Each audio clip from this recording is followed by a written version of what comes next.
Una mirada a la historia.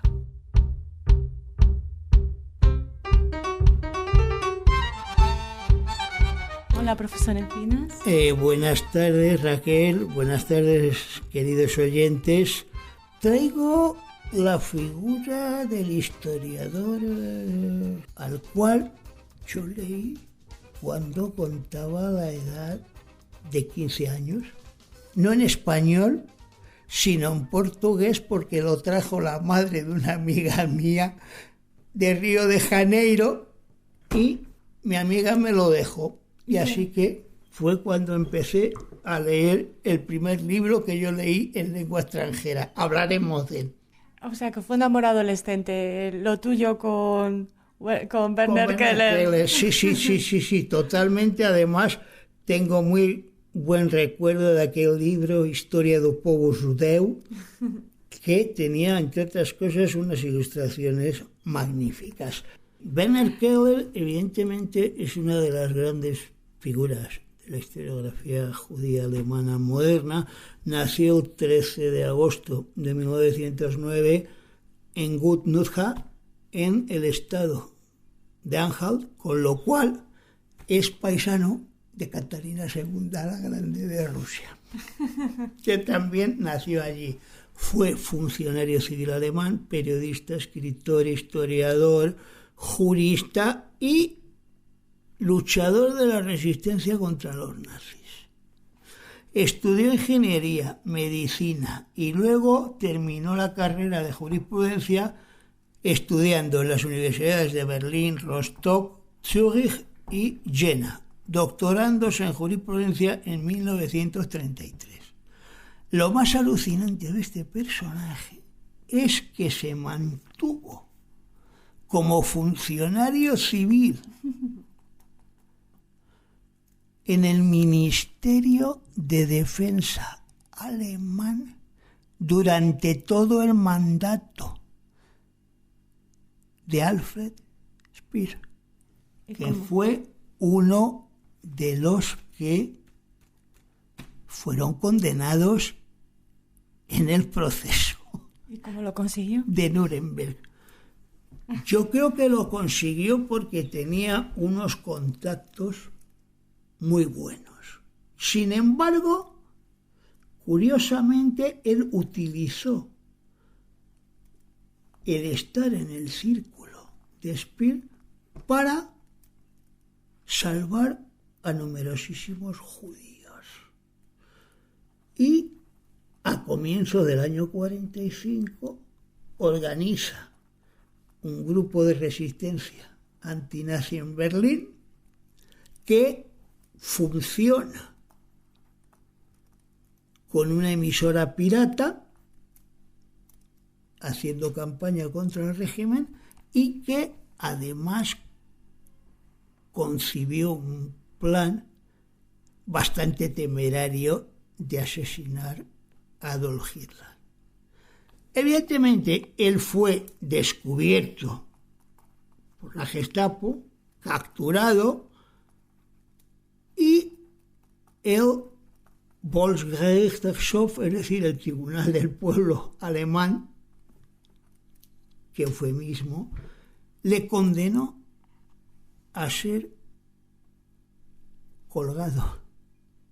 Pero sus amigos del Ministerio de Defensa sobornaron a los guardianes y, utilizando influencias, lo mandaron a la prisión de Fort Zinna, que estaba situada en Torgau y dependía no ya de la Gestapo, sino de la Wehrmacht. De allí salió a la calle a finales de abril del 45, liberado por los soldados norteamericanos de la 69 División de Infantería.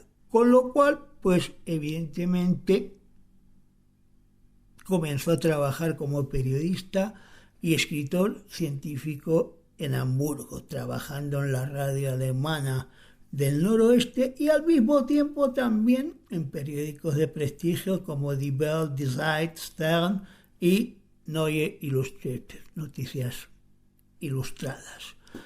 Y en 1955 publicó su primera obra de impacto, no solamente en Alemania, sino también a nivel mundial, con el título "Y la Biblia tenía razón".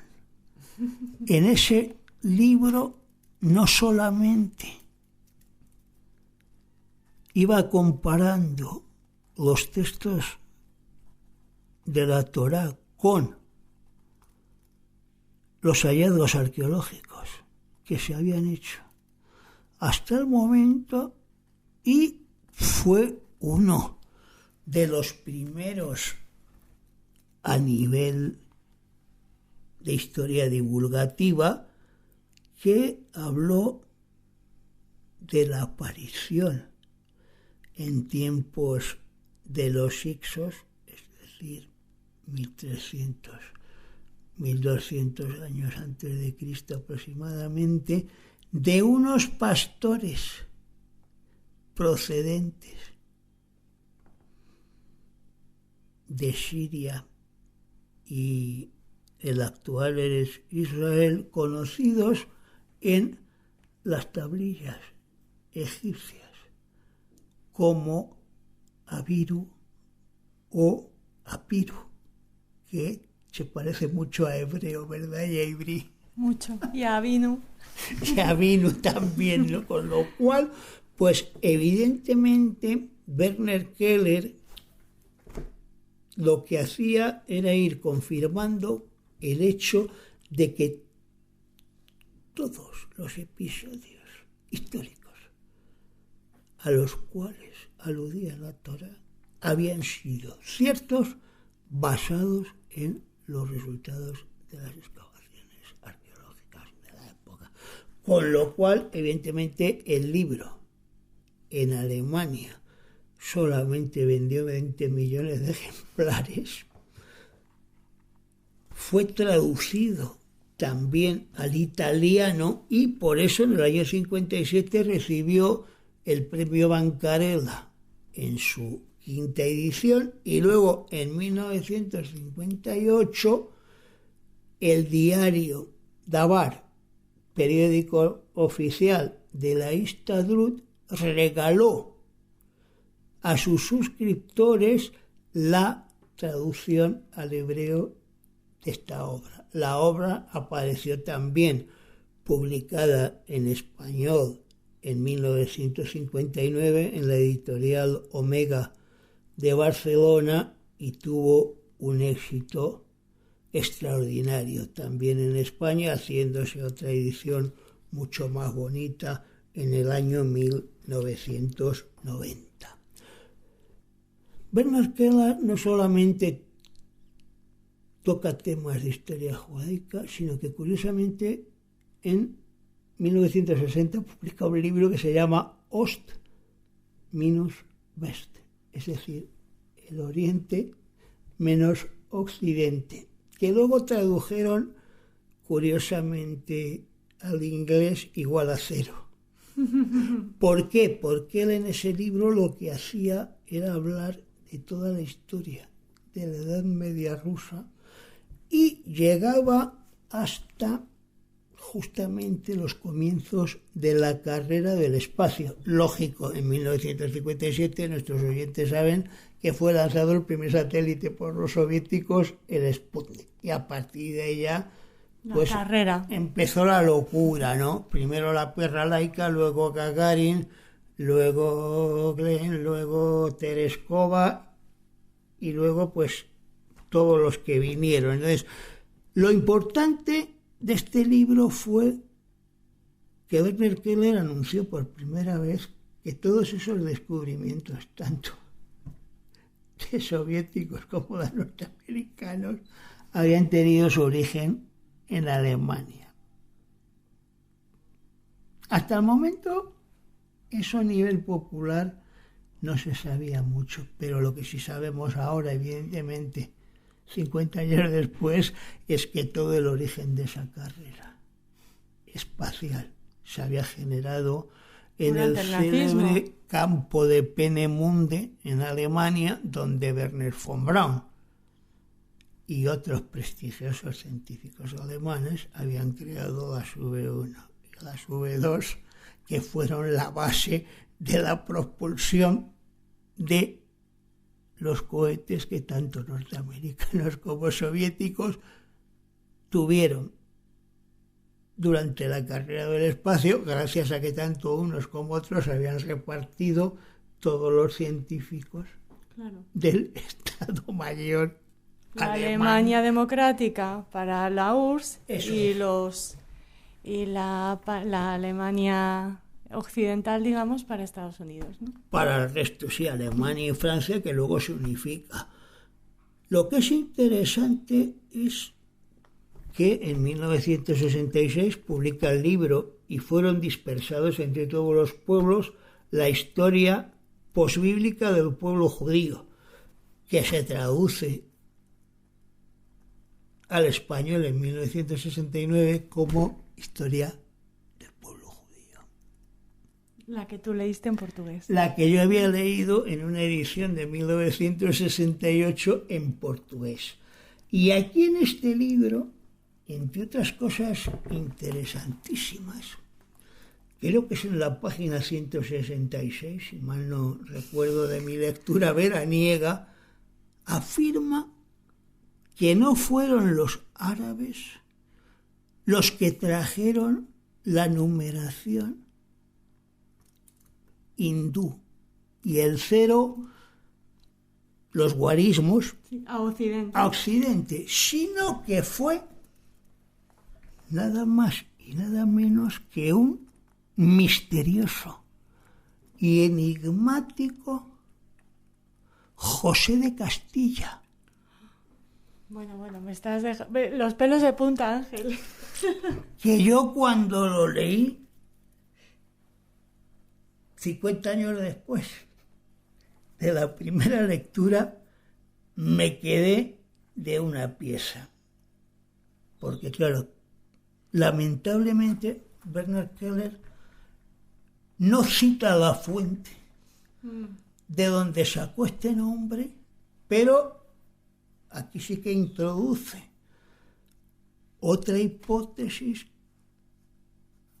que podría ser interesante, es decir, la ruta judeo-házara generada por los judíos que venían del Volga a la península ibérica a finales del siglo X, como constata Julio Caro Baroja en el primer tomo de los judíos en la España moderna y contemporánea,